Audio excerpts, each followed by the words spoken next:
السلام علیکم ناظرین، میں ہوں منزہ خان اور آپ سن رہے ہیں مقبول بٹ شہید کا سلسلہ وار خطوط نامہ۔ کسی دانشور کا قول ہے کہ اسے اپنی قوم کو شعوری طور پر بیدار کرنے میں 29 سال لگے، اور جب قوم بیدار ہو گئی تو اس نے 1 سال کی قلیل وقت میں آزادی کے منزل کو پا لیا۔ اس سے مراد یہ ہے کہ آزادی جیسی نعمت بندوق کی نالی سے نہیں بلکہ شعور کی کوکھ سے جنم لیتی ہے۔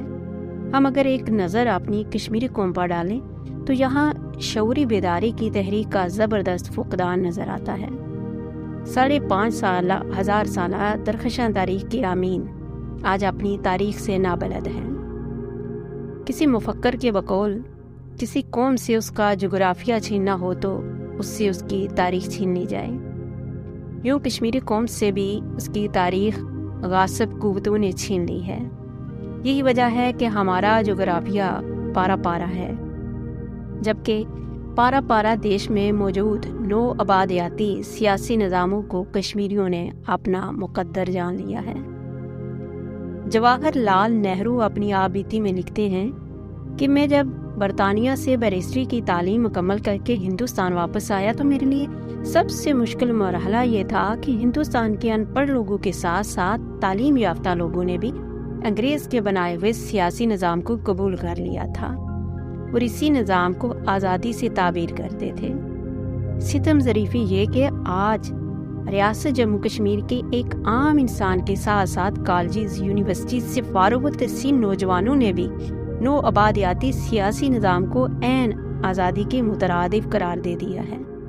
یہی وجہ ہے کہ دنیا بھر کی آزاد اقوام ہماری کنفیوزڈ سیاسی سوچ پر ہنستی ہے اور کہتی ہیں کہ کشمیری عجیب لوگ ہیں جو غلام رہنے کے لیے دلیلیں دیتے ہیں۔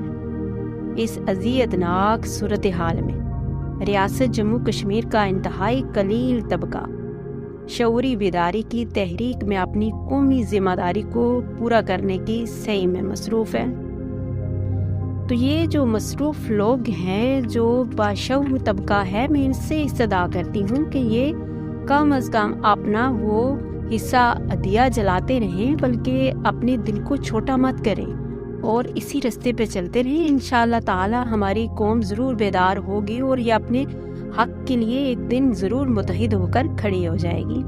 تو اس سے پہلے کہ میں مزید تمہید باندھوں تو میں جی ایم مفتی صاحب کے نام مقبول بٹ شہید کا اگلا خط پڑھنا چاہوں گی۔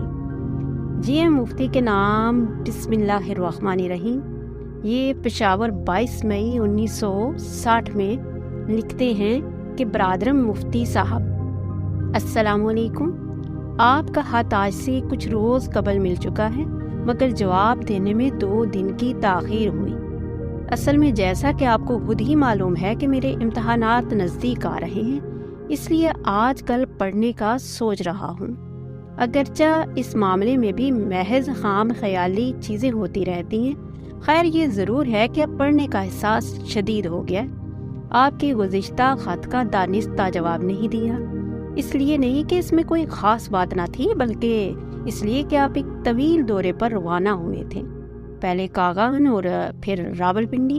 خیال تھا جب تک آپ کسی اسٹیشن پر نہ پہنچ جائیں خط لکھنا بے فائدہ نہ ہو۔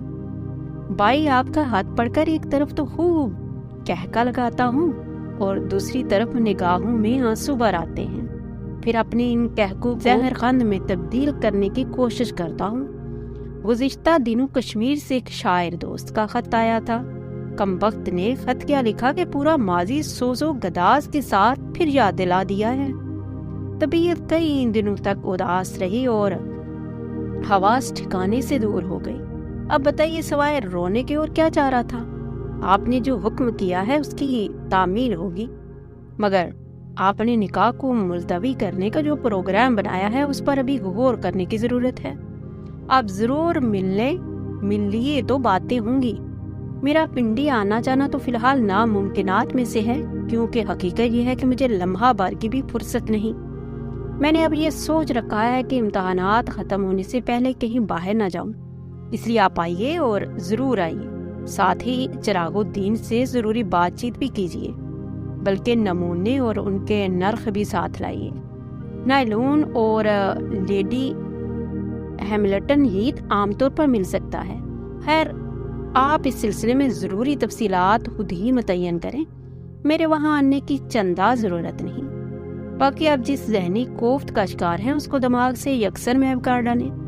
انسان پر آزمائشیں آ جاتی ہیں اور اس سے کامیابی کے ساتھ گزر کرنا ہی انسان کی اصل معراج ہے۔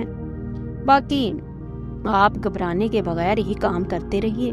آپ نے جو اپیل کی ہے اس کے انجام سے باخبر کریں۔ اللہ تعالیٰ شاید آپ ہی کے حق میں فیصلہ کرا لیں۔ میں آپ کی کامیابی کے لیے دعا کروں گا۔ باقی میری طرف سے جو بھی عملی مدد ممکن ہو میں وہ کرنے کے لیے تیار ہوں۔ آپ اپنے آپ کو بالکل اکیلا محسوس نہ کریں، وقت آنے پر آپ کو خود ہی اس کا اندازہ ہوگا، لیکن آپ ضرور تشریف لائیں، تمام مسائل پر یہاں ہی بات چیت ہوگی۔ ہاں تو آپ سے ایک بات کرنی بھول گیا۔ آج جب انجام کے دفتر آ رہا تھا تو مقبول کشمیری اپنے افسانوی انداز میں دفتر کی کھڑکی پر بیٹھا کچھ پڑھ رہا تھا، شاید کوئی رومانوی ناول ہوگا۔ خیر، میری طرف سے اس نے خواہ مخواہ دیکھا اور میں اس کے انتظار میں ہی تھا۔ میں نے سلام کیا اور آپ کے خط کا پیغام دیا۔ کہنے لگا، ڈاکیا صاحب، آپ کا شکریہ۔ میں نے جواب دیا، ایک سچے اور مخلص دوست کا ڈاکیا بننا اس سے بہتر ہے کہ ایک مخصوص دوست کا شناسہ بن جاتے، اور وہ بھی ایک ایسا پھول جو شہد کی مکھیوں کے لیے رس بہم بن جائے۔ خیر، وہ الو کیا سمجھتا۔ ایک اعلان مظفر آباد سے کوہستان میں چھپا ہے کہ مقبوضہ کشمیر کے لیے ڈاک کی ترسیل کی اجازت دے دی گئی ہے۔ معلوم نہیں کس حد تک درست ہے، اگر واقعی یہ ایسا ہو جائے تو بڑا اچھا ہوگا۔ یار، جب سے تم گئے ہو زندگی نہیں والی مثال بن گئی ہے۔ کشمیر سے شاعر دوست نے کچھ بند لکھے ہیں، ایک تم کو سناؤں؟ تم بھی ہوتے ہم بھی لاتے تاب غم، یہ جہنم زار بن جاتا ارم، پرکشش پرسوز بھی ہے اور نفیس، یاد آئی ہے تمہاری ہم چلیس۔ ہاگرو صاحب کے 2 ہاتھ آ چکے ہیں اور ان قریب ہی تیسرا بھی آ رہا ہوگا۔ یار ایک کام تو کر لو، غلام نبی میرا اگر مل جائے تو اس کو سلام عرض کر کے یہ شکایت کر دو کہ ان کے نام خط ارسال کیا تھا مگر جواب نہیں۔ ان کو میرا پتہ دے کر بتائیے کہ اب آپ کے لکھنے کی باری ہے، ان سے اپنا صحیح پتہ بھی لکھنے کے لیے کہہ دیں۔ میں نے ان کو یونیورسٹی بک ڈپو کی معرفت خط بھیجا تھا، نامعلوم ان کو ملا، اگر ملا تو جواب کیوں نہیں بھیج دیا۔ باقی آئندہ لکھوں گا۔ اس رات کا 1 بج چکا ہے، کاپی تیار ہو گئی ہے، اس کو دیکھ کر ابھی دفتر سے روانہ ہو جاؤں گا، پھر رات بھر سو کر کل پھر کسی اور کام میں مشغول ہو جاؤں گا۔ بھیا اپنے دوستوں کو میرا سلام کہہ دیں۔ خیر اندیش، محمد مقبول بٹ۔ امید ہے آپ کو خط کی یہ سطریں ضرور پسند آئی ہوں گی اور آپ کو اچھا بھی لگا ہوگا۔ انشاءاللہ تعالی پھر میں کسی نئے خط کے ساتھ کسی دن حاضر و خدمت ہوں گی۔ اس وقت اجازت چاہتی ہوں۔ اللہ حافظ۔